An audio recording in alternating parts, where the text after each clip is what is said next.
আন্তর্জাতিক রাজনীতিতে তোলপাড়।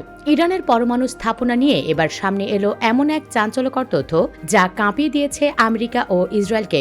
গোয়েন্দা রিপোর্ট অনুযায়ী ইরান মাটির নিচে এমন এক গোপন পারমাণবিক বাংকার তৈরি করেছে যেখানে পৌঁছাতে পারবে না বিশ্বের সবচেয়ে শক্তিশালী বাংকার বাস্টার বোমাও। দাবি করা হচ্ছে ইরান অলরেডি ৮৪% পর্যন্ত ইউরেনিয়াম সমৃদ্ধ করে ফেলেছে। বিজ্ঞানীদের মতে পরমাণু বোমা বানাতে প্রয়োজন ৯০% সমৃদ্ধ ইউরেনিয়াম, অর্থাৎ ইরান পারমাণবিক শক্তিধর দেশ হওয়া থেকে মাত্র এক ধাপ দূরে। এই তথ্য ফাঁসের পর থেকেই ওয়াশিংটন এবং তেল আবিবে জরুরি বৈঠক শুরু হয়েছে। ইসরায়েল হুঁশিয়ারি দিয়েছে ইরানকে কোনোভাবেই পরমাণু অস্ত্র তৈরি করতে দেওয়া হবে না, প্রয়োজনে সরাসরি সামরিক হামলা চালানো হবে।